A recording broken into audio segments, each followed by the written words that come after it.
You guys want to hop on some Fortnite later? Let's fucking squad up, boys. Hey, yo, shout out to EJ Lennon, bro. Let's go. My editor, bro, this is lagging. I shall not be silenced. I shall not be silenced. My name is Sans. I'm a Joker main and this is lagging, bro. This is fucking lagging.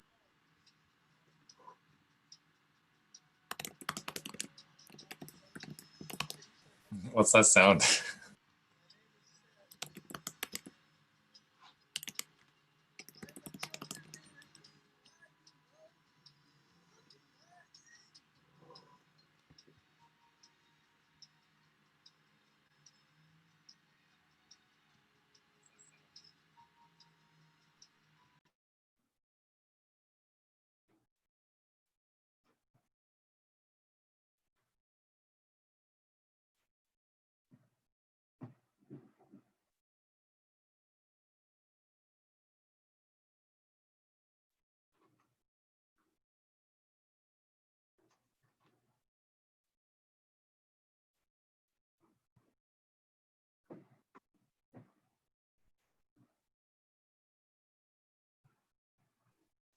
Hey, shout out to my boy Etika, bro. Joy-Con boys. Can I get a Joy-Con boys? Can I get a Joy-Con boys in the chat? Fuck you. Don't mute me. I shall not be silenced. Hey, EJ. Hey, yo, EJ, what's good?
Unmute, okej.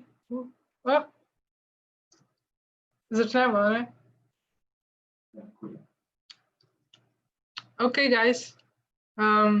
We're gonna start this talk. With us we have Jonny Hall, and I will leave the word to him to start his talk. Okay. I'm a little bit on the spot, but hope everyone's doing well. I guess for those of you who don't know, my name's Jonny. I'm currently working in a mobile game studio in Montreal. Previously, I was freelancing on a bunch of different projects. And I think today we're going to be basically just focusing on early stage of character design stuff in regards to, gathering references and using that effectively to do stuff like thumbnails and kind of move forward from there. So we'll see, I guess, how much time we have to do stuff. Hopefully everyone's picking up my mic okay. But yeah, it's okay.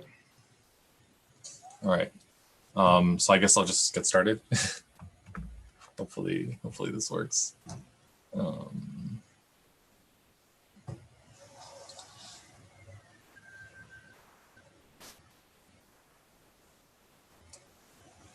All right. So if any of you have any questions during the duration of this, feel free to ask wherever. I guess they can ask questions in the YouTube as well too, right, Maya? Yeah, I will keep checking both. So okay. No worries. Yeah. Okay, cool. So basically,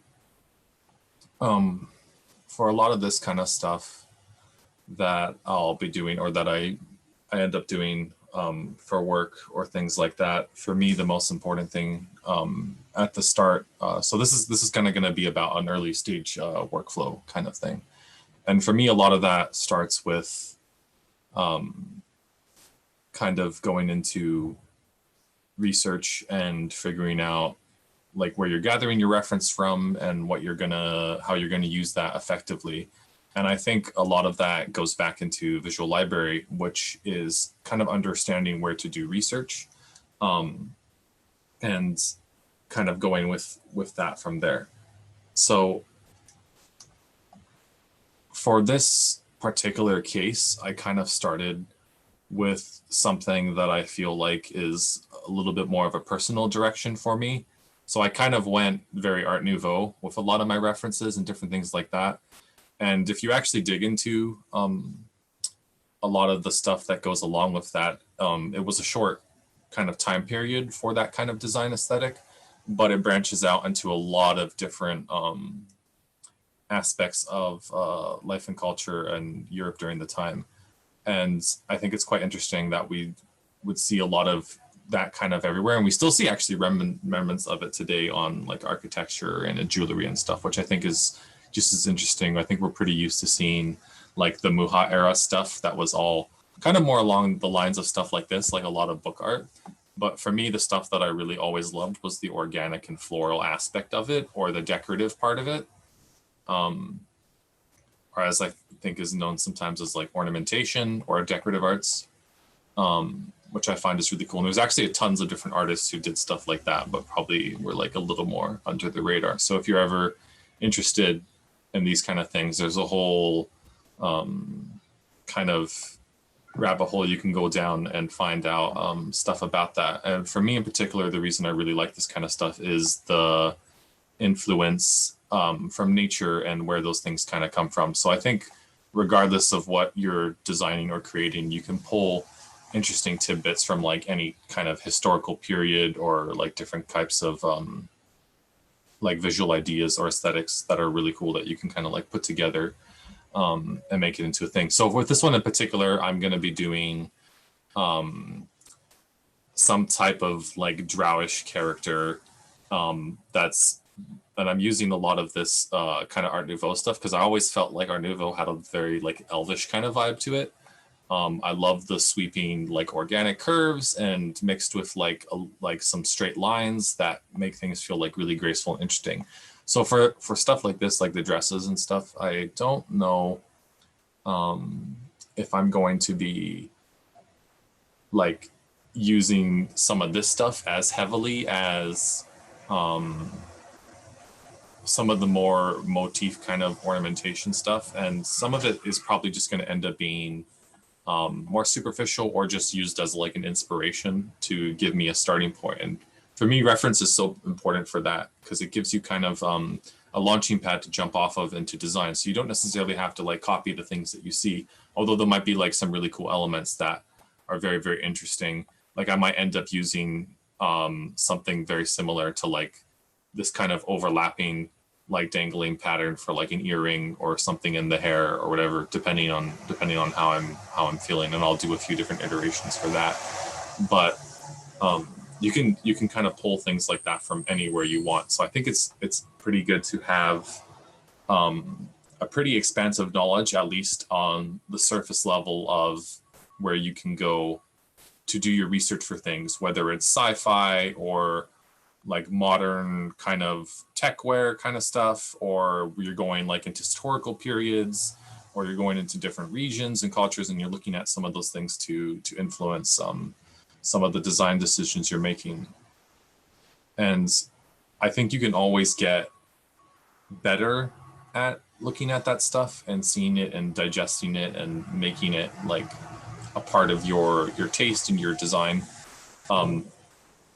But I think at least on the basis, if you want your designs to feel fresh and interesting and pull from a lot of different influences, it's good to know like where to look. So even just like briefly studying where things come from. So if you're super into techie stuff, like delving into understanding at least the basic like idea of how robotics work and the hydraulics and those kind of things. And then the more and more you kind of enrich that well of knowledge, you can keep pulling those things into design, and you can also start to combine things from different branches of that visual library that you probably would think would be unconventional or wouldn't really be mixed together. And you can really experiment and have fun with a lot of that stuff, but it's a lot harder to do if you don't know where to look for things or you don't know how those things relate to each other. So it's kind of like, I'll probably say this over and over again as we go forward, that it's really, really important to know where to look for stuff and to know what you want and like kind of feel that kind of vibe or the feeling of the characters you're creating or the worlds you're creating. So for me, when I'm starting out with a lot of this stuff, I'm visualizing in my head and imagining what those kind of characters or what those people will be like or what those situations will be like. You can almost kind of see it coming to life, almost like it's on a play or in a film set or something, and you can see those characters walking past you. How do they look and feel? And based on that, I'll start going and delving into, I use Pinterest a lot for stuff because I kind of like, Google Images is okay too, but I kind of like the algorithms that are on Pinterest in terms of the recommendations. So what I basically do with this kind of stuff is I'll click through a bunch. I'll start with some key search words that I think fit with what I'm going for. And then from there, I kind of just expand on that. So the interesting thing about going into doing research and looking for visual references is you kind of don't always really know where it's going to take you, and it can end up leading you to places that are really, really interesting. So a lot of this stuff is things I've seen before, but in this particular case, there was a couple things that I really liked that I hadn't seen before that I thought were really cool. Like in terms of this one here in the middle, this like cascading flower one, and the kind of like, I don't know if it's like a cigarette box or a lighter, but I just liked how there's like the same kind of vibe with the metallic details. So just in case I also go into painting any metallic stuff, I also have a few references for similar shape language. So it's a material difference, as well as like color and a bit of shape. And then also like I have the references for the kind of character vibe I wanted to go through. If anyone knows who that is, you'll know they're like a very iconic kind of person with more like fashion from previous years till now. The name's Grace Jones. So like I kind of felt that vibe going for this type of characteristic. I wanted to do something that was very organic and flowy, but still had a bit of a vibe to it that kind of felt like interesting and iconic to me. And a lot of those influences that I get come from fashion or things related to that. And sometimes you do have to take that back a bit when you're working in games or you're working on film stuff. But I think it's always good to start somewhere far out of where you're trying to go, basically, which I think is a little confusing now that I say it. But I like to think pretty big or go pretty crazy with the initial design ideas and pulling references to stuff, and then try to pull things from that and crunch them down into something that makes sense. So when you're dealing with like briefs or different things, you're going to have stuff that's can be quite constrained. And I think it's pretty interesting to solve problems within those constraints. But you can always start with like a lot of references, and then you can like pull the particular ones from there that are more interesting to you. Is there any questions so far? I can't see. Not yet. Okay, we're good. So I'll just keep going then. Yeah. So once I basically grab all those references, I go through Pinterest, I copy a bunch of images into tabs, and then I just throw them all into PureRef and kind of organize them in a way that kind of makes sense to me. So I have like the jewelry, the costuming, the character, some material details, and then I have like the general like motif stuff, which is where I'm originally going. So it kind of starts with these kind of things, and then I'm going into adding like realism to that, but you can still come back into the simplicity of this kind of stuff. Like it's very clear to me what's going on, and I'm not going to directly copy stuff, but I'm just looking at it to give me a starting point of like where I feel I want to go. And a lot of this stuff is actually very comfort zone for me, but I still like to pull up references for those different things because sometimes they'll spark an interest or an idea that I wouldn't have thought of previously, which can be quite interesting. So a lot of this kind of stuff is my favorite, kind of the process of the design stage. And then as it gets into like where you start to render things or clean up things more, it gets a little less fun, but it's still interesting to take some of those things to the finish and see where they go.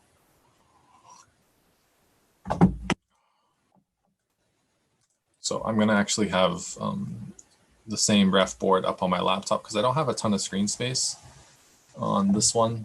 So I'll keep some of the ones for establishing. The first things I'm going to do is start establishing like the pose of the character and go from there in thumbnail. And then basically, yeah, we'll see how that goes. Do you ever find that you get lost in Pinterest or yeah. Absolutely got like this. I probably grabbed a few more references than I needed for this. I don't think that's a bad thing, but I think it's good to not try to one thing I think is very important when you're pulling references and design and stuff, I think it's important to not try to use all the references into one thing. It's usually combining one or two or three things together, more or less. I'm not trying to combine everything. I'll probably take like a couple ideas that I think are cool and start with that and explore that and see where it goes. But yeah, Pinterest is like a black hole. Like it's.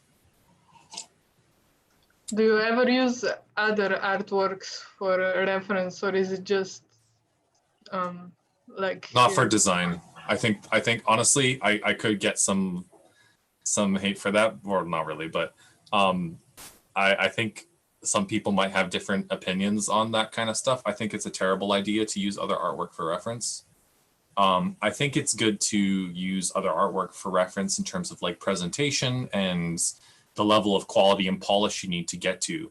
But I don't think you should have those references up while you're working to be like, oh, I need to make it look like that, because then you're just regurgitating already like ideas that have already been used, if that makes sense. Mm-hmm. Yeah.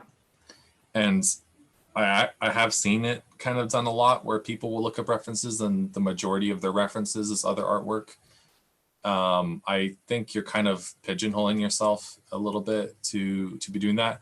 I can understand why that kind of thought process happens. I think it's easier to break things down that are already broken down. It's like when we're studying illustration, sometimes we do master studies of like other artists to kind of break those kind of things down. But I think the aspects that make design come from combinations of things that are interesting, or you're kind of remixing because everything kind of already exists. There's already like even things like fashion history or trends and stuff, they kind of repeat themselves. So I think trends are kind of ridiculous. I think you should just look at the things you like and stick to that. And obviously your taste will grow and evolve and change, and it should just be based on what you like. It shouldn't be based on like what the climate trend is. But yeah, I went on a whole tangent there. But basically, yeah, just I think we are just ending up remixing things in different ways that are interesting. So I'm taking stuff that could have potentially or possibly been used. Like I could be using even the same references that other people's been used, but I'm going to remix and pull inspiration from them in different ways. And that really comes down to your taste. And Visual Library does go back into that. The more you expand your taste and your knowledge about how things work in the world around you and the different experiences you're pulling from, all of that kind of adds to it to help you kind of figure out what I would like to call like almost like more interesting combinations of things in design. So anyway, I kind of like what's going on with like the teal and gold thing. So I might start off with like a little bit of that. So if any of you didn't know, sometimes to get myself started, if I'm feeling lazy and I don't want to like figure out the perfect color right off the bat, you can actually color pick from Photoshop into anything on the screen. So if I hold down like this, it's going to make this window slide over, but I can go over into PureRef like this and I can color pick. See my color thing at the bottom, the HSB slider? You can kind of see like you can quickly pull colors and ideas from pretty much anything you're looking at. So I use that a lot to kind of just get myself started, and then I'll kind of break things down in different ways and play around with different ideas. Because honestly, you're pretty much just like trying to give yourself a starting point for the first few thumbnails. They're never going to be really, really great. Sometimes you'll have a really, really great, strong idea initially, and that's something you can go with. And sometimes that'll be better than all the other ones that you've created.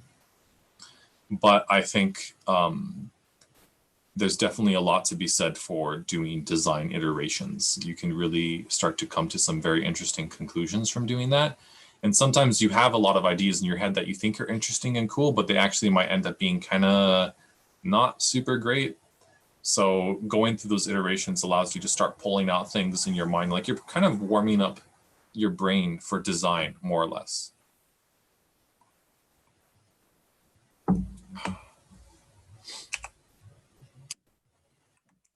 Also, kind of slightly off topic, but on the same topic of Visual Library, I think it's also really important, and some of you might not particularly agree on this, but I think it's really important to surround yourself with things that inspire and interest you in your day-to-day life.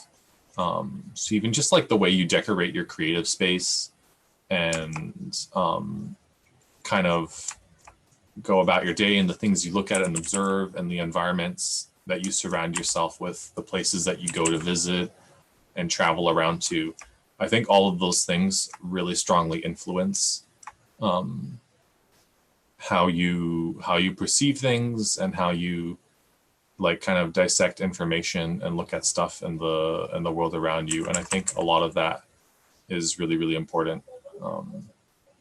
But I think every like person that does this kind of stuff has a lot of different ideas about how they go about different things. So kind of take some of that stuff with a grain of salt and just like find out what works for you. But definitely I think it's definitely good to be explorative and interested in like the different things around you instead of just looking at them on the surface and being like, oh, that thing kind of looks cool. Like try to dig into why it's interesting and important in the first place and see where that goes.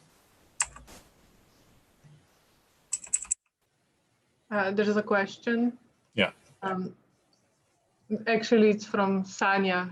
We met her at IFCC. Yeah.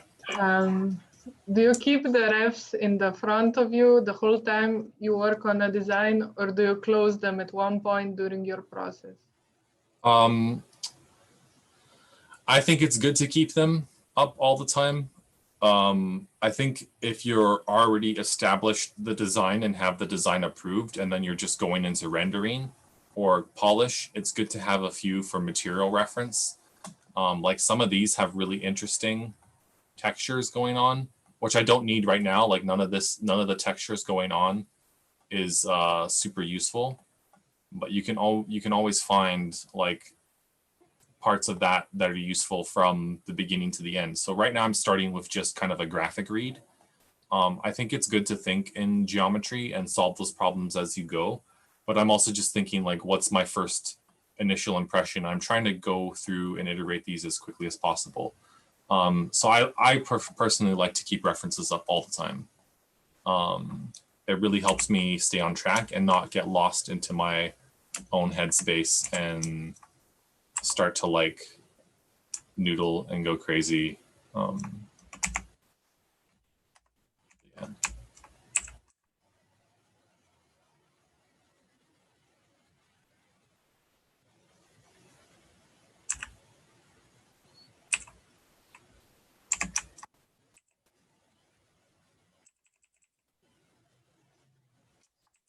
I'm also, while I'm doing this, my main focus is I'm trying to create interesting silhouette and local value overlaps. So basically having like contrast between some of these different surfaces. Like I'm not going to go full black a lot of times when I'm doing design, but you basically want to have at least 3 levels of contrast. You want to have like black and like a mid-tone and then like a bright one. And then you can overlap and play with these different things. So right now I'm mostly playing with the dark and the mid-tone with this. So if you go to black, you can see at the bottom of my HSB slider, it jumps down and the black levels at the bottom, the B here. And then it jumps to the mid-range for this. And I think it's good actually to check and see where those things are. I kind of do it automatically, but I definitely do get lost sometimes in the process, and I forget to like keep track of all the things I need to keep track of, and I get lost a little bit sometimes in noodling. I think this kind of happens to everyone. Like you have to be consciously active of the decisions you're making and where that kind of stuff is going. So anyway, I'm going to start playing with some initial ideas and see where that stuff goes. But yeah, if anyone else has questions during this time, feel free to go at it. I don't think you should ever be afraid of references. I think references are extremely useful. Everyone uses them, and in any industry. It's not just in design and game and film. It's anything that you're designing visually stuff for. You're pulling inspiration or references or idea from somewhere. So even if you know the subject matter really well, I think it's still really important to kind of play around with that kind of stuff.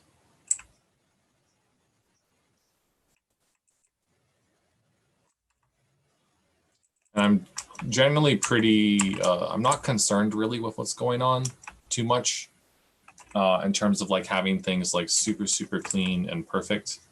I think it's good to have stuff be clean and interesting at the start, but I think at some point you want to kind of just be working through iterations and then seeing what sticks as an idea or what's interesting and kind of going from there. So yeah, I'm just gonna like keep going with that.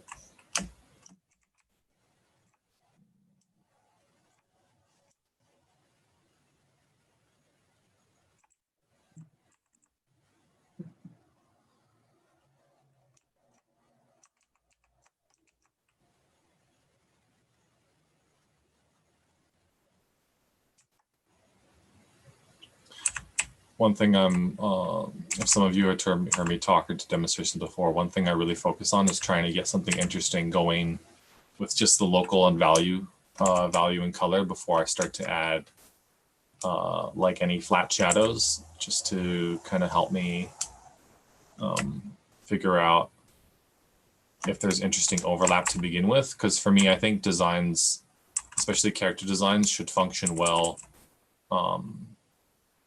under pretty much any type of lighting scenario. Sorry.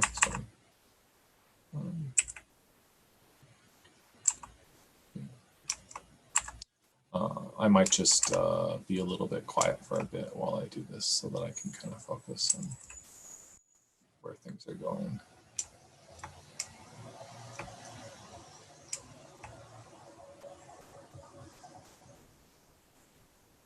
I'm going to try to add a little more color in some of this stuff.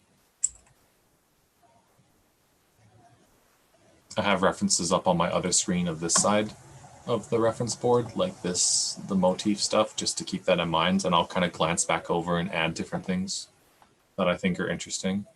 But I'm kind of at this point just adding an impressionistic form of that kind of stuff. It's not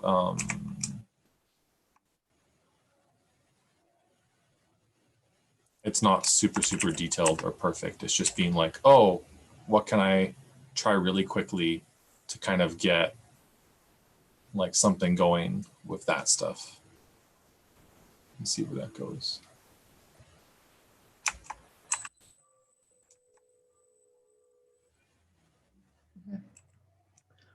Question. So when designing characters, how much does narrative or character background help? I think the more, yeah, sorry, go ahead. Is there a point where just relying on shape language and references falls short? Or can you start to tell a story using that stuff in some way? I think the more information you have, the better for anything that you're going on. Because for me, I'm starting this design just based off like, oh, I kind of like these things and I'm putting them together.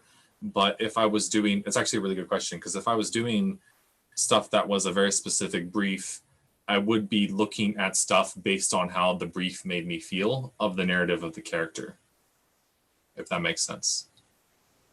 So for this, I'm thinking of the narrative for the character kind of abstractly in my own head. But when you're dealing with a brief, like, or when I'm dealing with a brief, I'm dealing with a very similar process where I'm like imagining what that character looks and feels like. It's almost kind of like you're LARPing or role-playing in your head a little before you start the design process, just to kind of figure out where you're going to go. And so I absolutely think it's a combination of all those things.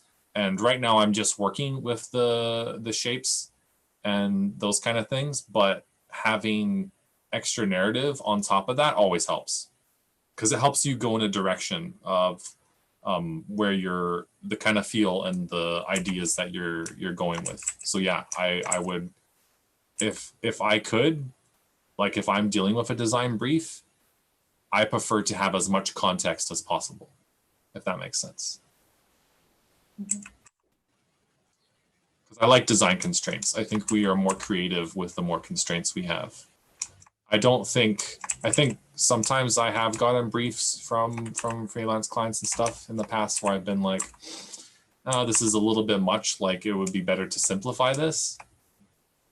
But kind of in those are still really interesting creative challenges. So it might not be like the best design you've ever done, but I think it's really good to see like how far you can take that idea and where it goes, if that makes sense.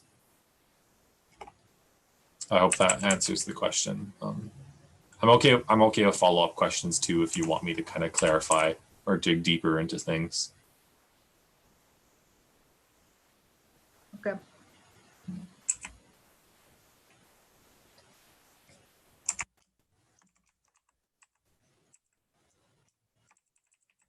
Kind of noodling a little bit on this one. I also really like silhouetting faces. with value. I'm kind of doing it here a little bit.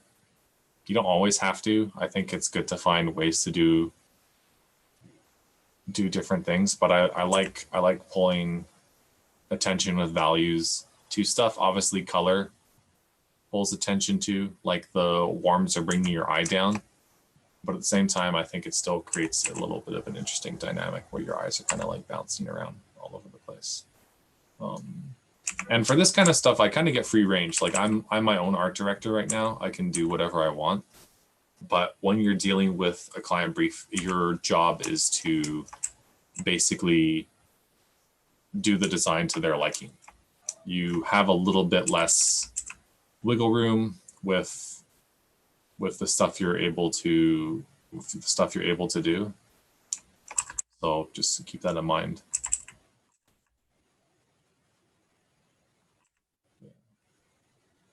I have a question. Did you always freelance, or did you ever work in a studio? Well, I'm in a mobile game studio in Montreal right now. But before I was freelancing for a while. So yeah. I do know. I mean, you said it's quite new, right? The mobile game. Yeah, studio? I've been doing this for about almost a year now. So fairly newish for me. What do you prefer? I'm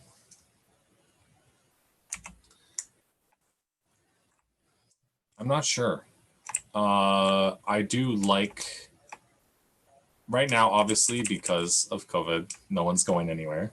So I'm working remotely, which I quite like. I don't like the inconsistency of freelance, where you're always looking for like another gig or trying to figure out stuff and deal with like your overhead and all these other things. Like I like the simplicity of studio work in terms of like things you have to figure out and solve as time goes on. So it really depends. I think there's pros and cons of each. I know people that really like to freelance because of the freedom that gives them. For me right now, I'm kind of liking studio work just because it's kind of like a place I can go to and work, and then I can come back home and disconnect from that for like having a better work and life balance. I think that's really important. I kind of have problems with having my headspace in work all the time. And that can over time be like really draining and mentally debilitating and cause a lot of burnout because you're always thinking about work. I've been struggling with a little bit of that with the remote work now during COVID. And I think it's really important to find ways to balance that, like having a separate studio space that you can work in and then walk out of that studio space, like close that door and go into your living room or your bedroom or your kitchen or whatever and just chill and be disconnected from that, I think is really important. I think some people can deal with that easier than others, but I struggle with it because when I'm working on something, it takes up all of my mental energy and my headspace is already there. So even sometimes when I'm like, I'll be sleeping and I'll think about it, or like I'll just be like casually eating lunch or playing video games and I'm thinking about like solving a problem for work. And I don't like that. I wish I could just completely snap out of it. So I'm kind of trying to learn and teach myself ways to disconnect from work when I'm not working. Because that shouldn't be your whole life. Your whole life should not be centered around your career and your work. I think it actually has really serious mental negative impacts on your mental health and like other things that are related to that. I think in general as an industry need to learn how to rest and take breaks and not just be like super hardcore all the time about the output we're doing. I think it's really good to take the time you need and to practice self-care as much as you can, especially since this kind of stuff is quite mentally draining. So yeah. So there was a question, how do you handle the stress of studio life? And there was like conversation that not all are as bad as the major AAA ones. So what is your experience on that in your studio? Is it stressful? Like how I deal with stress. It's not too stressful. Generally, obviously, when we're closer to release, sometimes the pace will quicken a bit. Being a concept artist, though, you're not really at the front end of the development, right? You're at the beginning, where you discuss a brief with your art director, and then it goes through kind of different iterations and stuff, and then that goes to the 3D artist, and then it goes to the animators, and then it goes into integration, and then it gets tested in game. If it doesn't work, we go back and forth, right? So generally concept artists, most of the time, I don't think experience the same kind of stress that other people in the game dev teams do. Like, for example, programmers or whatever. Like, I think it's different. I mean, that being said, I did, learn the skill sets that I needed to be a concept artist and do that job well. So like, I think it's just depending on like what you pick and what you want to be working on. There's different demands. And even though like there might not be timeline stress as much with concept art, you definitely have the mental problem solving stress of solving things. So like if you have a brief that needs to be done and you've done quite a few design iterations, but you're still not quite there, that can be pretty mentally debilitating. So sticking in there when you're dealing with that can be tough. And I think for me, the best way that I learned how to do that is to kind of disconnect and not take things too personally or not get too emotionally invested in design and the design process when I'm working at work. My personal work is a whole different matter. I get very personally invested. The difficulty with that is I feel like it's really hard to do really good designs if you're not a little bit personally invested in the design work you're doing.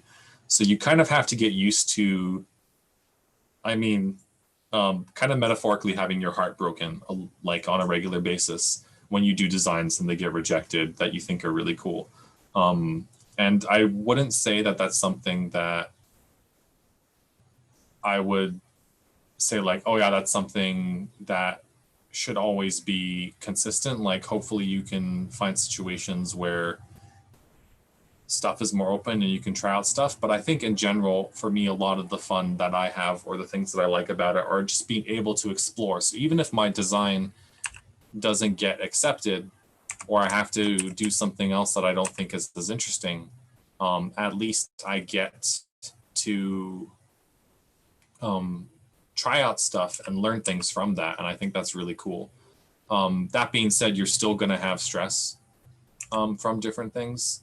And hopefully you don't have to work with teams or managers or whatever that also don't manage stress well, and kind of like you get that projected at you, which happens to some people in cases, and that's unfortunate.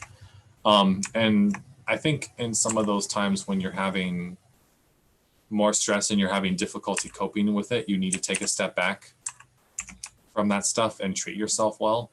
I think when you're feeling stress, you have to find ways to regulate and cope with it. I don't think it's good to just keep pushing at 100% when you're feeling that stress. So maybe like learning how to take breaks and slow down and kind of just get a little more grounding is going to help as well.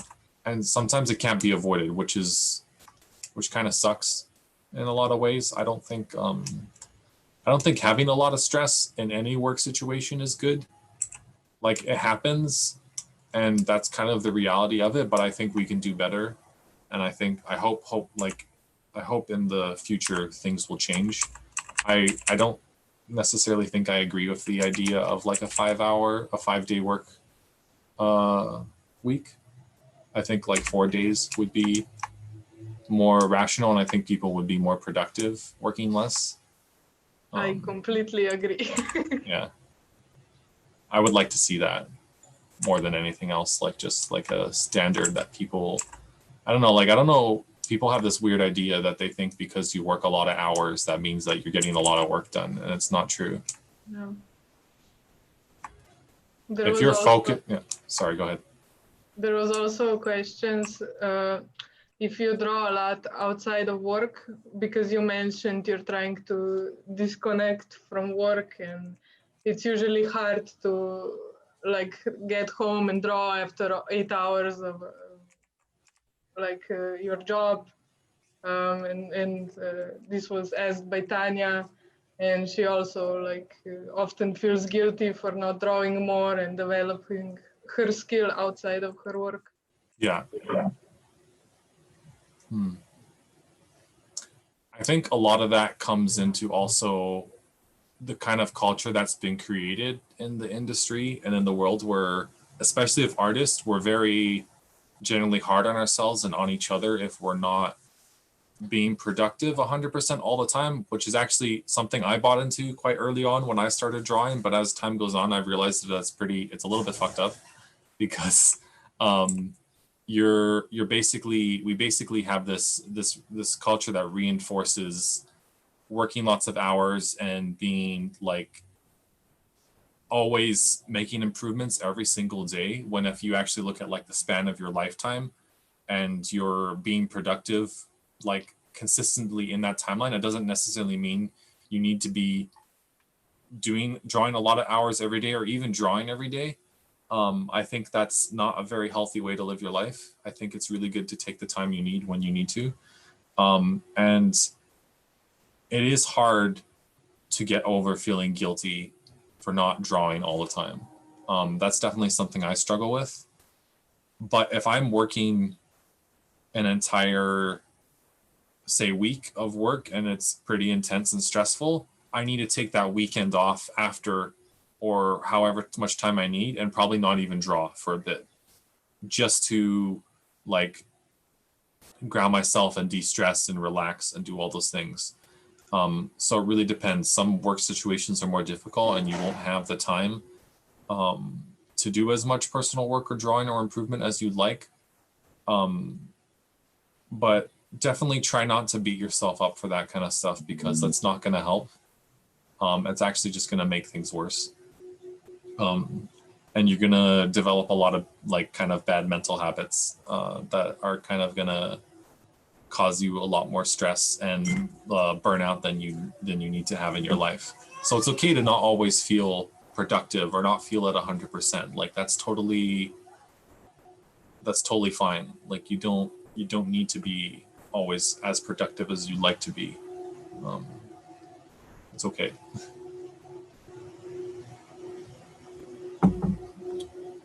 She says thank you. Yeah. And also everybody loves the 4-day per week idea. Yeah. I would, I don't know. I feel like certain jobs are more difficult to justify that. But I think a lot of the reason why those things are in place, or why they would be hard to change, is because the industry is built around that. So it'd be very hard to just be like automatically change that in a lot of ways. That's like, from my perspective, I think it's a really easy thing to do. I don't think it's problematic, but obviously, like when you're dealing with people who are very used to that kind of mindset, being like, oh yeah, you need to work this many hours because of this and this and this. I think a lot of that stuff honestly has to do with bad planning or lack of experience. I think as you work and do more and have more experience, like for me, the more that I've done work, I've learned ways to be smarter about how I approach things and try to spend less time with the same results. Because when you're designing and doing things, right, it's not, you're designing for the design. And if you solve the problem quickly, that's good.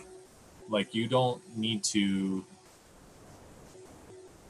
solve things over a long span of time for no reason.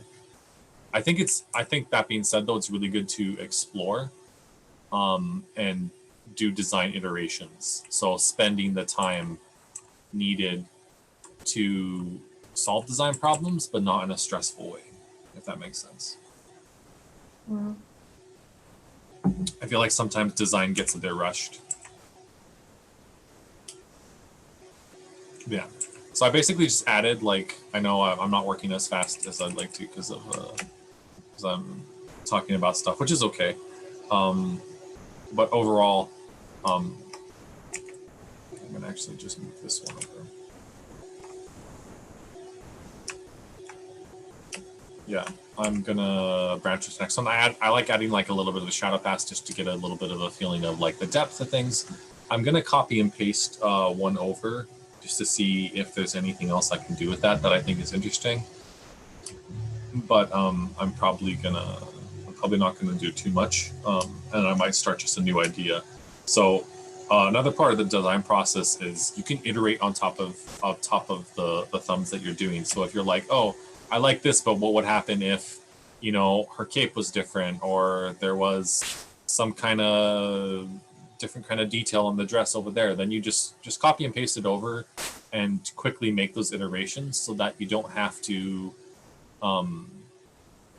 you don't want to design on top of each other in terms of like your iteration stuff. You don't want to just keep going. You want to see the steps that you've taken, so then you can look at things objectively and be like, oh, that was actually a cooler idea, or I can reuse that. Because right now we're just exploring. This is pure like ideation phase where we're just trying to get to something that we think is cool and interesting. So yeah.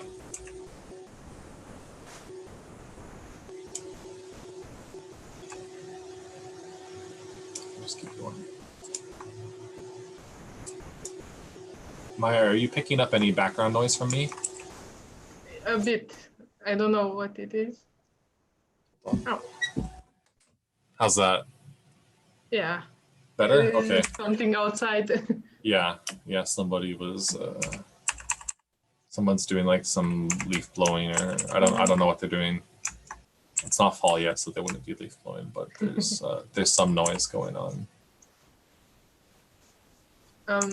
Another question. Have you ever considered a career as a content creator, like purely just selling your own work, art books, tutorials, all that? I've considered it. To be honest, that kind of stuff is kind of tiresome. I don't like the idea of being pressured to be constantly coming up with new things and ideas based on people's perception that are following you. Because at a certain point, like anytime you're engaging a lot on social media, there's kind of an expectation for you to output work at a certain time. And what we consider prolific now as artists, because of the digital age we're in, like back in the day would have been considered ridiculous, because we think we need to produce artwork you know, like almost every day, or at least, you know, do a social media post 1 to 2 weeks. And for me, a lot of that stuff is just like it's tiresome. I don't want to draw and paint all the time. I like doing it, but there's so many things in the world and in life that you can do that can be creative. So I don't know. I've considered it. I don't think it's for me as much. I don't mind like sometimes giving advice to people, or occasionally doing like little talks here and there, but it's not, I don't know. If I did something that I think was very personal, I would love to make like a little indie game with some friends or other people at some point that's like really interesting. That would be kind of cool. I don't think I would necessarily ever try to make a career out of like doing content creation just on its own, just for the artwork. I don't know if that's for me. I think I would do it in other ways, like design or make things that are more tangible. I love the idea of designing for fashion, so that's something I might be getting into. That I have kind of, some people know I kind of talk about it a bit here and there, and it's hard to get to some of that stuff. I think though COVID has provided a good opportunity for me to like manage my schedule and find time to allocate stuff into other avenues. But like I have a lot of design interests that aren't actually game industry related. So like I want to kind of explore some of those things more.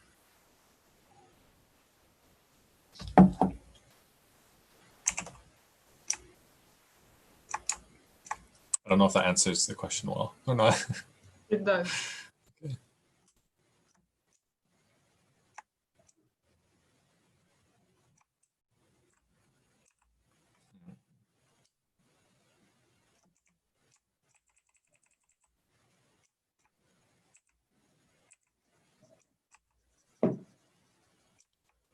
Try to change this up a bit.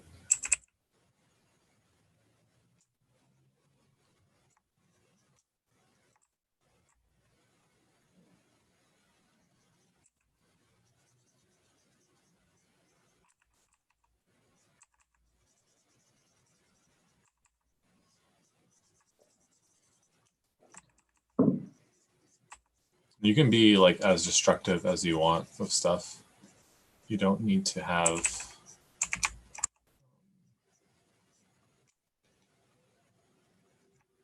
When do you approach concepts with like big shapes and colors versus like silhouettes? I mean, line drawings. Like, are you asking why I do that? Yeah, I mean, why did you approach it this way? Because I know you also do very cool line art, and I'm just curious. I think line is a good way of correcting things and setting up a basis for taking things more to a finish. So if you're doing an illustration, I think line is more effective for some of those things and setting them up. I think for design iteration, like if I want to move quickly through something, I feel like what I'm doing with this is I'm jumping ahead. I'm not,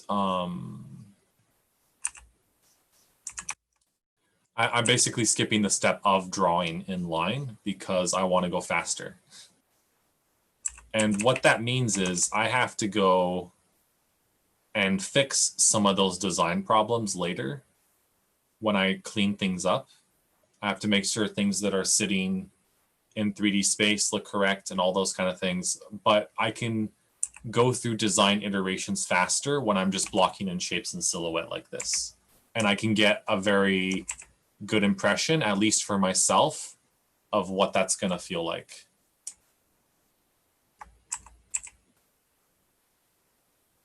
So would you later go and do a clean line art and color it again with this concept? Depends. What I end up doing a lot of the time also is doing just going straight to render with it. I'll redraw it or I'll repaint it, but a lot of my process, depending on how I feel, a lot of the time I'm just blocking in and going from there. When I have less references that I need, I'll spend more time drawing, and I'll use the drawing a little less when I feel like enough references. That being said, I would still highly recommend anyone to get cleanish drawings for their designs done, because it just keeps things like more intact.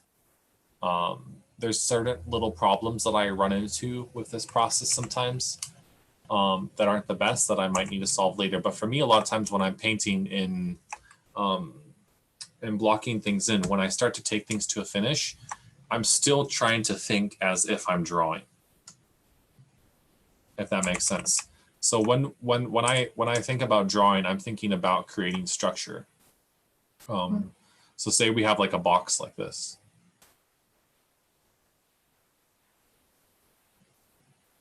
That for me is drawing, not just the fact that I'm using line, but the fact that I'm problem solving with line. Photoshop is being really weird right now.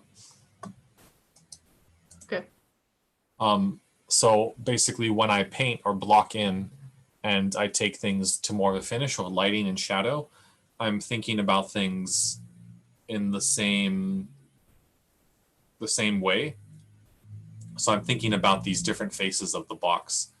I think it's either my tablet or I need to restart Photoshop.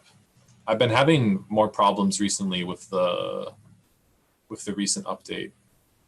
Yeah, it's not even letting me draw right now. Okay.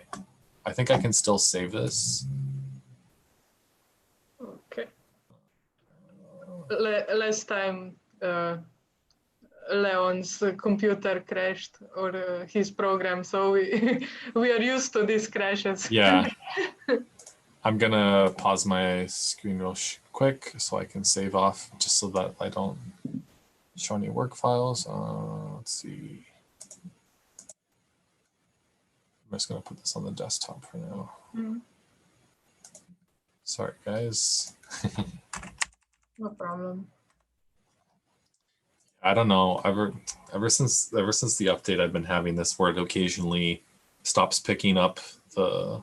It just shows the mouse cruiser, and then I can't draw in Photoshop anymore, which is really weird. I think I had similar stuff, and also when I open a new file, it just doesn't show it to me, and I have to restart the whole thing. Yeah. It's weird. Okay. I think we're back. I'm gonna take a few seconds for tea.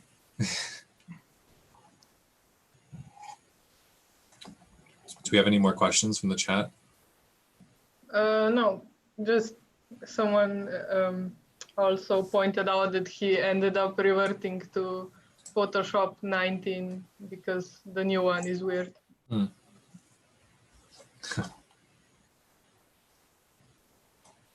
Okay, cool. Yeah, I can't really see the chat right now in my screen. Yeah.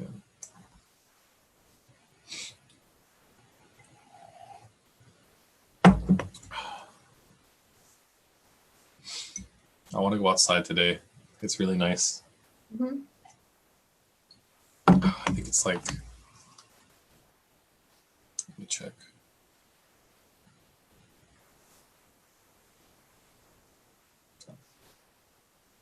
Yeah, it's like 21 Celsius right now.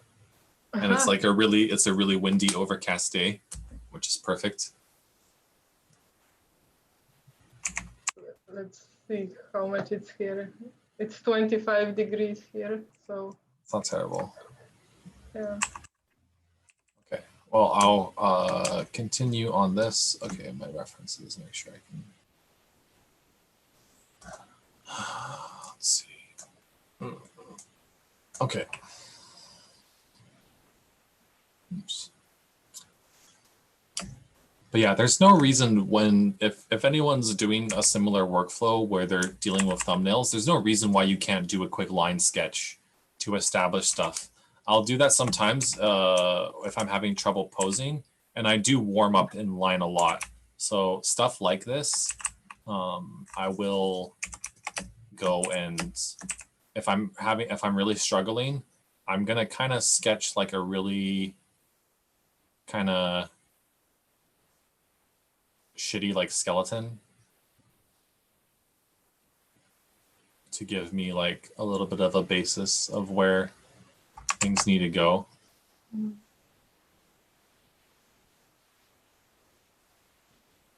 And kind of then like correct anything that is like messing with the structural integrity, and then kind of go from there and then build on top of it, or like block in quickly under the line layer if I'm having difficulty. And then sometimes I'll just reuse the same pose for each design iteration to make things work quickly. Especially if you're showing like a lot of flesh, it's better, I think, to plan things out better. But if I'm doing like a lot of drapery and stuff, a lot of those shapes are really big and take up a lot of space. So I like to work with whatever shapes are bigger and establish that as quickly as possible. So anyway.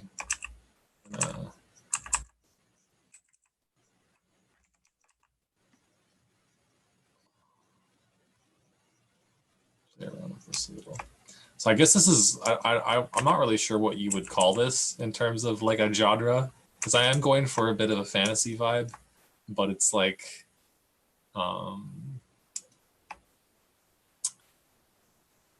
it's a kind of a different kind of, it's a weird time period because I'm definitely pulling Art Nouveau influences, but I'm kind of all over the place in terms of like the actual outfits. It's kind of a weird modern fantasy kind of vibe. Okay.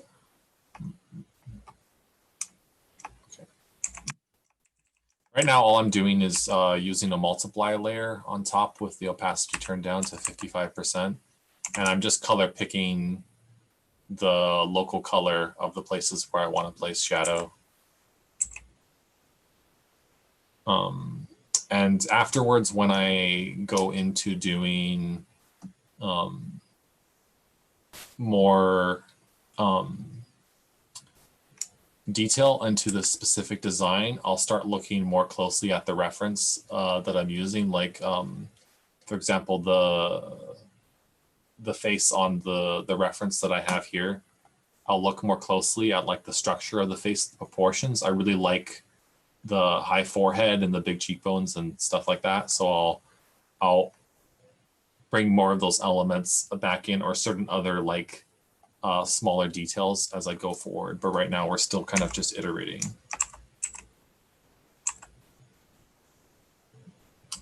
And we'll probably only just be iterating on this kind of stuff today. So we'll see how things go. But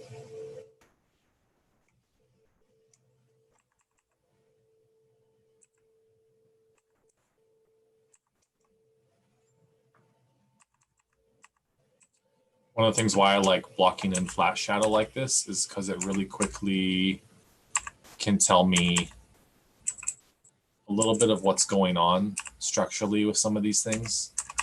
And if I was going to take a design like this and bring it back into an illustration or push it further, I would also go back and start looking for more references for the type of clothing. Because right now they're kind of wearing like a one-piece kind of jumper almost. And so I would look at more into like how the drapery works around the hips and where the legs come together, because sometimes that can be a little tricky. Looking for references of how like fabric affects the pull of gravity affects fabric and things like that, I think are pretty important things to look at. And for now, I'm just giving like a little bit of an impression of like where that kind of stuff is going to go. I also don't like going super crazy detailed right away or making things like absolutely perfect. And when I do details, I like to imply them. Like you can see there's kind of stuff going on here. That being said, with certain types of people you're working on, with different managers or directors, sometimes you need to show stuff that's a little cleaner. So it's just good to, you know, at some point figure out what the relationship is you have with the people you're working with and know how to speak their language and go from there. Because just because you see something in your own head really well and you know where that's going to end up, the people that you're working with might not see that as well. And it's good to know like when that's happening and how to address that. Those are all kind of skill sets that come with design and concept and things. Communication is really important. Probably one of the most important parts of design in general is how you communicate those ideas to people on your team or people that you're helping solve those problems, and how you're communicating sometimes design to the viewers who are not on your team, just in general, thinking about the people that are going to be playing the game or looking at the thing that you're making.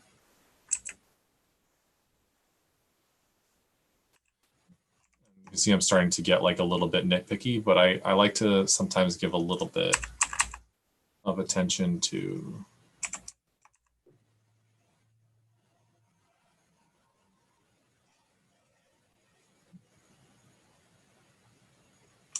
certain stuff just to like make it make sense for me a little more. And some of these things I might even come back to and start to add more detail on top of them just to see what happens. But for now, I'm going to keep them pretty simple.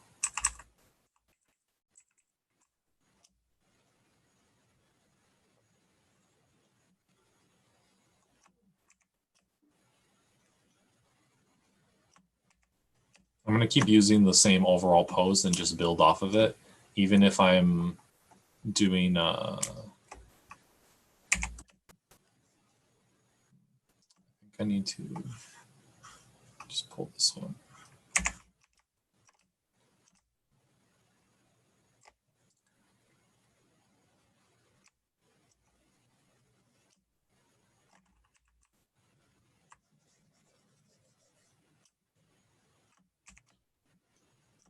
So I'm on the third iteration now, and at this point, I'm going to start to break away from this palette and this idea a bit.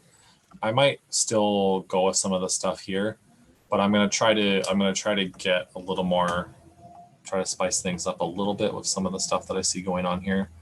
I realize that I don't really want to go in terms of like having the whole dress thing as much, but I think some of these ideas and motifs are really cool. I really like the bugs or the beetles, so I might bring in some like wing-shaped things going on. There's some cool stuff going on here as well, so I might bring a little bit of that in. So we'll see. Although a lot of this stuff is just detail, sometimes you can start to use some of those ideas in terms of like your bigger shape language. So we'll see how that goes. I'm going to actually move this up over here just so I can look at it a little bit while I'm doing stuff. I'm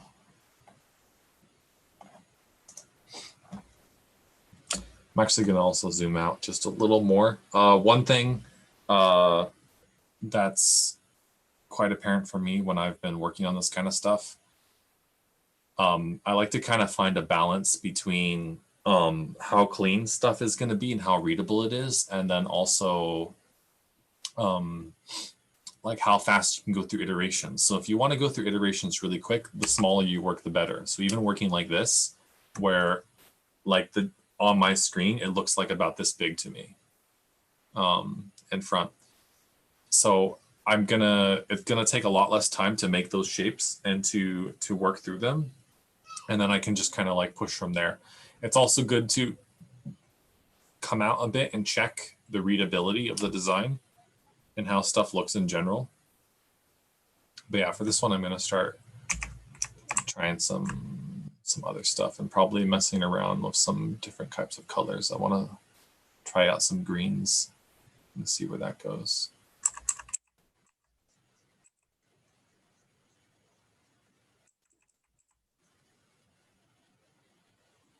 So a lot of this kind of stuff, when I start putting these shapes down, I'll make like marks sometimes to get kind of just like an interesting edge or a little bit of a shape going on. But I'm still usually thinking about like, okay, if they're wearing like some kind of cape or top, I'll usually still be thinking about using simple shapes like this.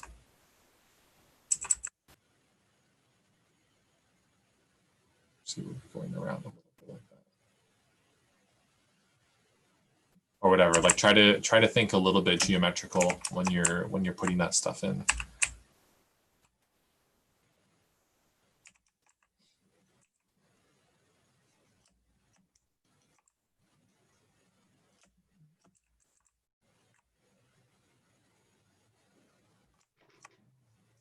I'm realizing I'm liking some of that, but it's not having the same kind of silhouette shape that I'm looking at for that piece of jewelry that's lower down. So I'm gonna like come back in.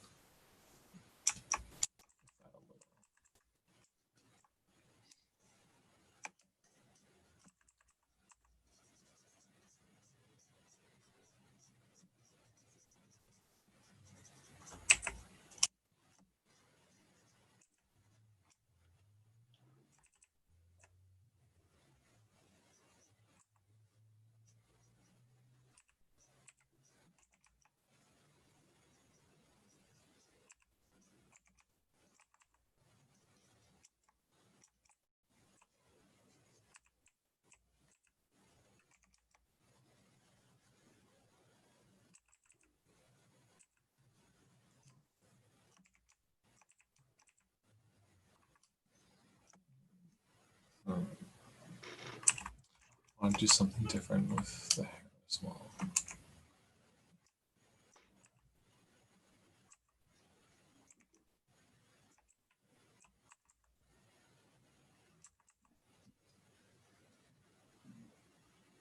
Kind of going in a little bit of a different direction overall.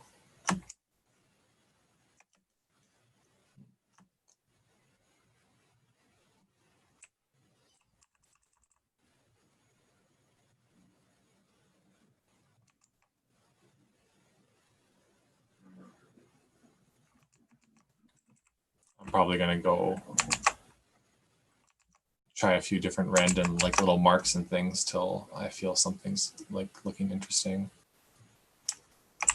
Might even just try to clean this up a bit, the shape to be a little more interesting.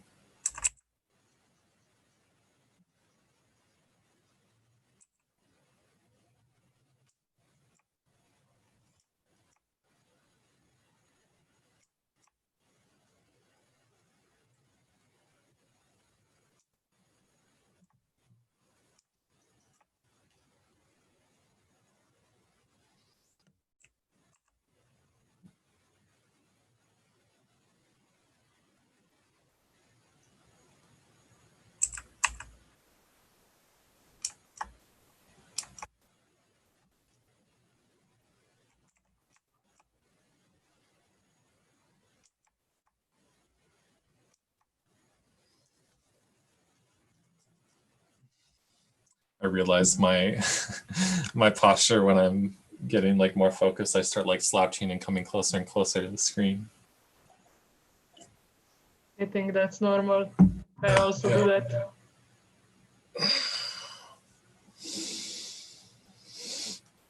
Quick stretch. That's also, I think I like now that I'm working from home. I can stretch properly without people looking at me like I'm weird in the office. And I think if people look at you weird when you're stretching, that might be their problem.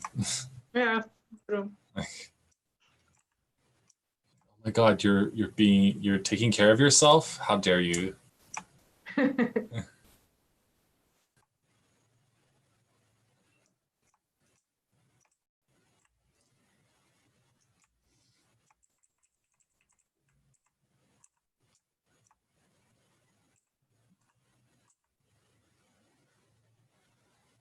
So I realized that with some of the values that I'm working with, I'm losing a little bit of what's going on because of some of the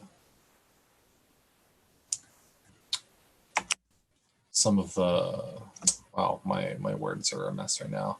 The values of like this gold that I'm putting in and the background are kind of merging together. So at some point I might like come back in and start outlining some of the things a little bit, but for now I'm just gonna like focus on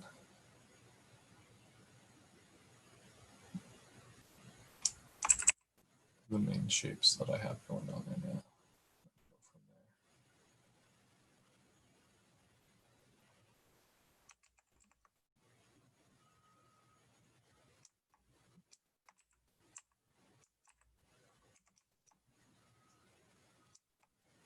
You can also like very quickly cut away or clean things up when you're working with flats or like a brush that's more opaque. That's why I kind of use that by default instead of something that's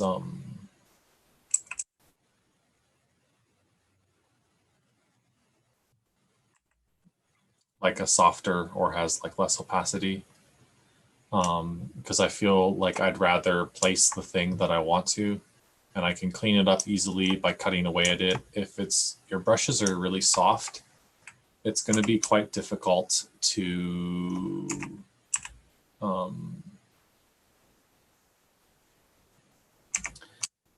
get the kind of shapes and silhouettes and stuff that you want very, very quickly.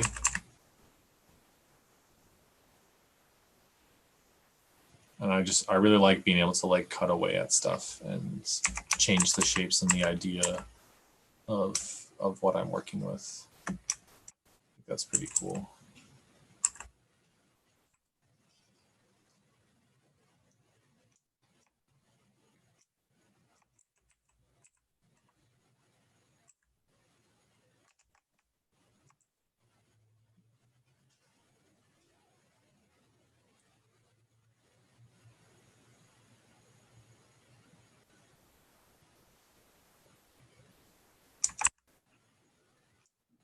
I'm just going to try a few silly ideas that are probably not going to work super well. And I'll go back and forth between them until I figure out something that I think is more interesting.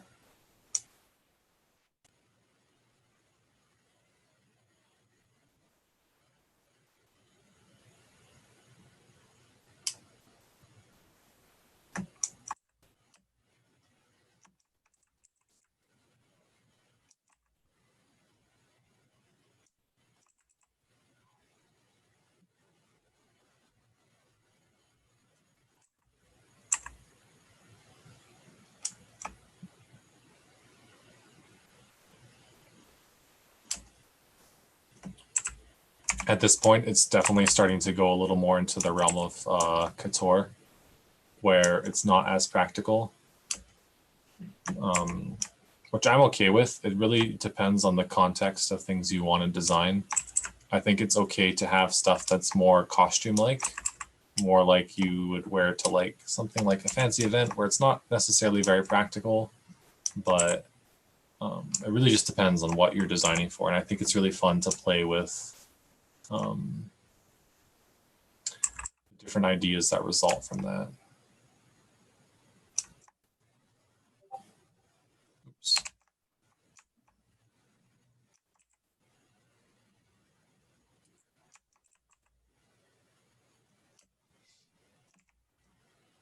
So I'm kind of okay with that overall, so I'm going to jump in on this one again and add a bit of a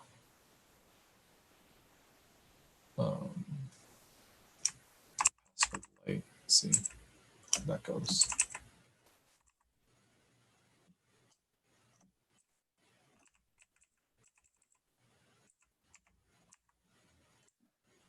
Taking a little more time. You can see as I go to the way I'm doing my shapes and stuff, overall it's getting like a little more sophisticated, and I'm starting to like slow down and be a little more thoughtful. I would also highly recommend like spending a little time to warm up before you start on anything. Like draw some boxes and some cylinders and a little bit of geometry just to get your mind in the right place.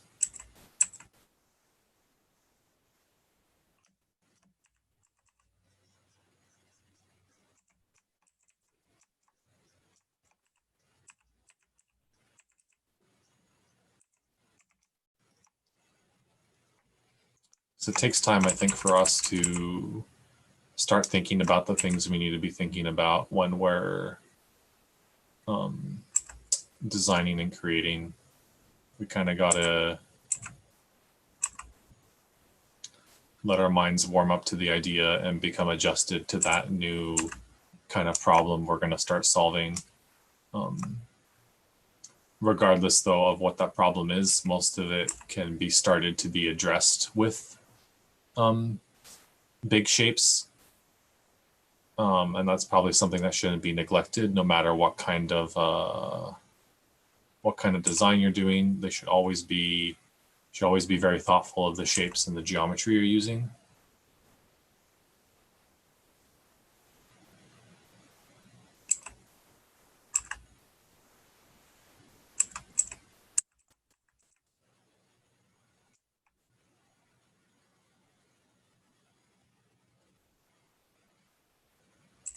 I'm going to go and add a little bit of that overlap that I had from the group shapes there. It's also really easy to add details and little bits of stuff onto things once you set up your big shapes in the way that works for you. Sometimes that takes a little bit of time to figure out how that works in the best way. Like you might find that drawing in or blocking in your shapes in a certain way actually causes more problems than it solves. And then you have to go back and fix those things.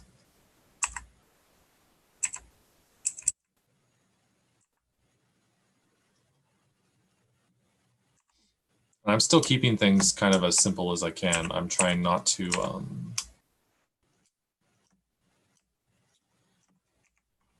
mess with stuff too much. Just kind of even when I'm adding detail, I'm still trying to keep it just as much as needs to be there, and not add too much other elements that are gonna like take away from that. Because we can always go back into it and mess with it and make that make sense.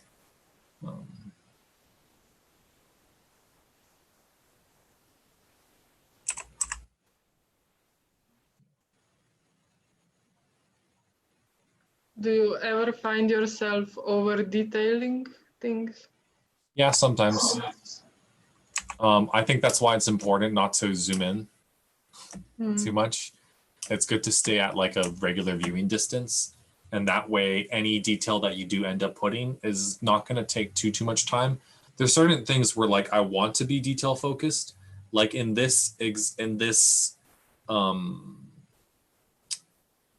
one, for example, I'm going more into detail than the other ones in particular, and I kind of mean to do that. Like I that's what I want to happen. So it really just depends. But I think in general, you should always try to keep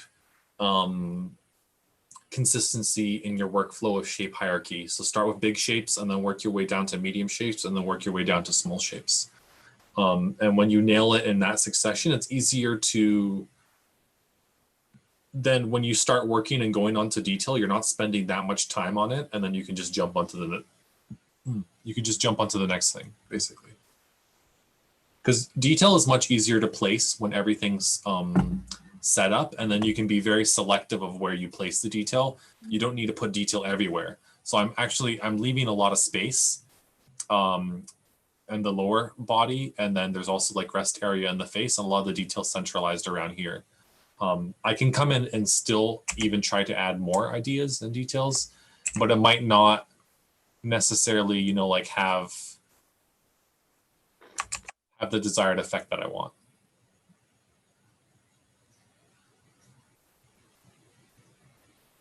But maybe a little something, because the values are also really close together. So keeping values and color contrast in mind when you're doing design really makes a difference, because you can add a lot of detail, but if the values are very close together, it's not going to be too distracting to the eyes.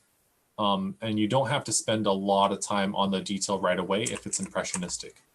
That being said, using impressionism for detail should not be, I don't think anyway, in my opinion, that it should be an excuse or being used as a crutch for not actually knowing what you want to do. So I'm making impressions of stuff, but I kind of have a general idea of why I'm putting those marks and those shapes there and what that means.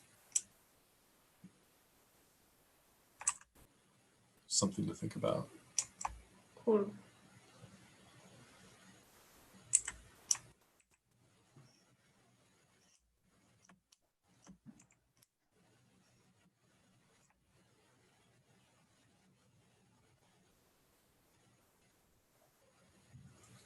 Sometimes all I need is like a couple little marks to be like, oh, okay, it's enough information that we know like a little bit of a gist of what's going on. And then from there, things, when we go into like more detailed stuff, we can start to push things to be more interesting, or we can even iterate on some of those ideas more and then go from there. Because I think once you've solved your major design problems, the rest of it is, to be honest, is fairly simple and easy to figure out. Like a a lot of the work has been done. There's still certain things that you have to solidify and fix, but you're not starting with just like a blank paper and being like, okay, I'm going to do a clean drawing and design it at the same time. Working off of something simple like this and then taking it further is always going to be much, much easier going forward. And in that way, you're basically solving your big problems first and then moving into smaller things and fixing those as you go along. And generally with thumbnails, you want to try to be solving as many big problems as you can. And for me, the big ones that come off right of the bat are like silhouettes, big shapes, like how does it read from a distance, you know, the contrast overall. The little details and things I put in here, they don't super matter. I think it is a good to learn how to do them to be deliberate and a little bit clean when you place stuff down. Like you notice when I place the line down, I'm drawing slowly and I'm going to draw like a continuous line for the shape I want. I'm not like going into it too much. I might come in and cut away at it a little, but I'm generally trying to be pretty direct and deliberate with a lot of the stuff that I do. And you can always erase and go back and be destructive. Like there's no, just because you know, draw or paint the design thing or do something, it doesn't necessarily mean that that has to be permanent and then you can't destroy it. The whole point of all of this process is to be a little bit destructive and a little bit, get a little bit crazy with it so that we can come to conclusions that we wouldn't have normally, right? If that makes sense. It does. We're at we're pretty close, I think, or at the end mark. I can mess around with it a little bit more if anyone has any other questions, though, because we'll probably be wrapping up fairly soon. We can make a last call for the questions and wrap up in like 5 to 10 minutes. Okay, that sounds good.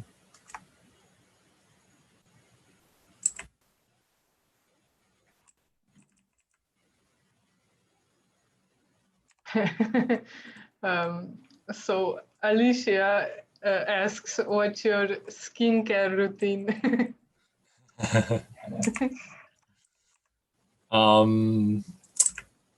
That's a closely guarded secret. Hair routine, hair care routine. I said skin. Oh, you said skin, hair care routine. I mean, the basics, I guess it's a kind of a random question, but I mean, like, I don't know. I think aesthetics are important. I'm fairly protective of my hair. Yeah, I don't know. I don't go too crazy with anything. I think the main things, like if you have hair like mine that's a little bit thinner and you want to grow it out with having too much like breakage or damage and stuff, obviously you trim your split ends and things. I kind of have a weird superstition, and I know in some cases it's more detrimental to other types of hair than mine or less. I kind of avoid anything to do with heat like the plague. Like I do not use hot water to wash my hair. I don't blow dry. I don't iron my hair, nothing. Always like cold water when I shower and condition. And I'll shampoo less than I condition as well. Condition for me is more important because it keeps the hair like moisturized and keeps your scalp from drying out. And I'll shampoo like a little less regularly than I condition, but that's pretty much it.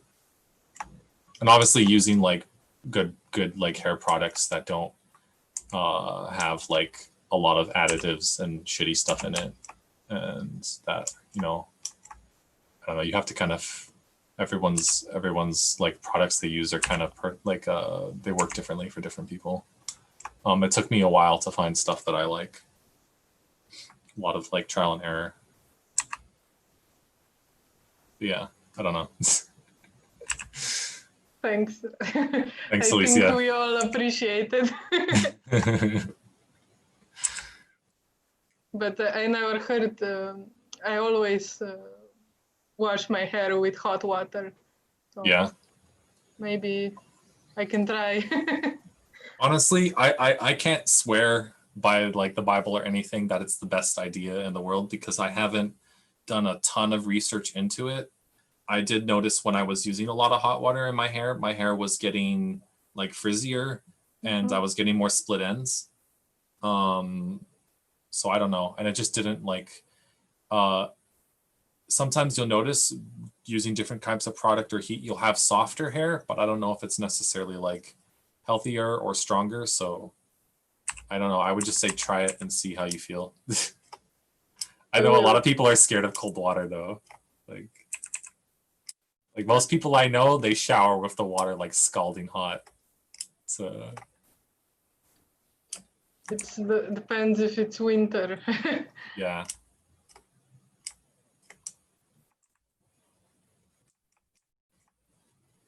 Any more questions? The chat is saying they like hot water. Yeah. I like hot water, but not for my hair. I'm afraid. I also do leave-in conditioner treatments. Like I'll wash my hair and then put the condition after, and I'll put like a bag in my hair and then let that sit for like 3 hours. Oh wow. And just like, so for some types of hair, you don't really need to do that for thinner hairs, and you don't want to probably, if you have hair like mine, you probably don't want to use a conditioner that's really heavy. But yeah, I'll do that usually. I try to do that like once a week. And I don't shampoo that much. I maybe shampoo once a week or once every 2 weeks. How is your hair after that? It's amazing. Oh my god! Yeah, it's amazing. I will try this. Yeah, it's amazing. It's kind of, because I don't like having hair that just kind of like sits straight. I like having my hair blow out. Yeah. And when after you're conditioned properly and the hair dries and you brush it out, it's kind of like a mane almost. Like it's really kind of like it kind of reminds me a little bit of like the blowouts they do in or I guess, or like the comebacks or whatever they do in like Interview with the Vampire, where the hair was always like really, like if you guys have seen like the film Interview with the Vampire, like Armand or Louis' hair, how they would do that in the film, and it's always really big and it goes out, and I like that. I can do that with brushing out my hair too, but it particularly goes out nicely when it's been freshly conditioned. It's amazing. Yeah. It's a good time. It's difficult in the heat right now though. I get really hot with like all the hair on my neck and stuff. So I have to always like ponytail it or put it in a bun, which I don't like doing as much because the elastics always pull out a little bit of the hair. So when I can, I like to use like scrunchies or just things that are not gonna like grab onto your hair as much. But yeah. There's all kinds of little things you can do if you start to like dig into the research of that and figure that stuff out. I also really like braiding my hair. Braiding, from what I understand, braiding your hair when you sleep is really good. But I suck at it and my arms get really tired, so I get other people to do it for me. Same. I'm the same. There's more questions. Mm-hmm. What's the most satisfying part about the creative process for you? Actually, this part. Because I can already envision stuff coming to life with minimal effort. I don't like rendering. I'll do it sometimes, but I always like the early stages where it's almost like you're playing pretend a little, or you're like playing dress up. Kind of, yeah. And you're just coming up with ideas quickly, and you're seeing the way your mind figures those things out or comes up with those ideas. I think that's really, really cool. And I wish I could do more of it, but I think that goes for pretty much like anything. It's not even just for like character design or stuff. I like the process of creating something more than anything else. I think it's nice in some ways to finish things and to take things to a finish. I think that's definitely satisfying. But I always get super excited about the early process, even if it's like something silly like interior decorating, or I'm coming up with like an outfit idea. for the day, or just stuff where it's like it's very just in that early stage of just throwing ideas around and just getting inspired and excited about and just having fun with that, which is something that honestly in your day-to-day work life you don't get to do as much or have as much fun with it, because there is constraints and restrictions that can stress you out a bit. But the things that you can learn from those problem solving kind of situations are going to teach you a lot about how you can take those skill sets into other areas, which I think is really cool. Another one. Would you teach a class about shape language? So I guess if you would ever do that, because I think you would be really good at it. I mean, I've potentially thought about doing like Gumroads or something like that for going over some of that kind of stuff. Shape language, I think, is one of those things there's a lot of information you can find about it that's readily available. For me, the way I think about it is very personal. And I think what I would recommend to anyone who's interested in shapes and things like that is really just spend a lot of time with the things you love and breaking them down into like their most simplistic form possible. The more you do that, the more your brain is going to start to see those connections and to see those shapes and other things.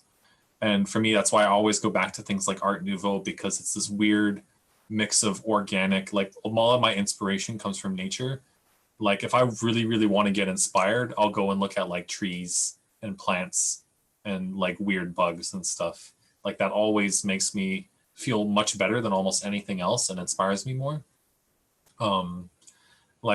Recently I was discussing with a friend about like the different varieties of like linchin that grows in like the tundra and stuff like that. And so like, I don't know, there's just like this, like just find, I think, the things that really resonate with you personally and try to break them down and look at how other artists like figure out and solve those problems.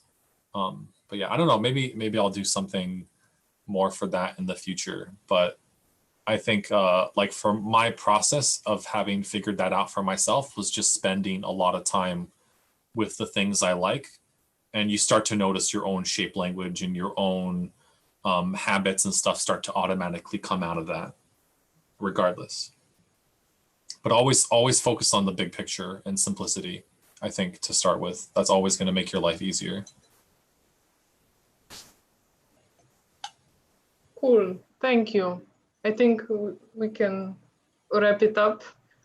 I really want to thank you. This was amazing. Oh, thanks. Yeah. And that's it. We can finish. All right. Well, thanks so much for having me. I guess it was pretty fun just to mess around. Hopefully you guys survived through my monologuing. But yeah, it was actually really fun just to mess around with stuff that resonates with me and that I like for a bit. But yeah, I hope all you guys got something from it. So I guess we'll see. Maybe I'll do some more stuff in the future. But I guess until then, hope everyone has a good day and gets inspired and feels productive, etc. And happy Pride. Yeah. And all the chat says thank you. Okay, let's finish. All right. Bye. Bye.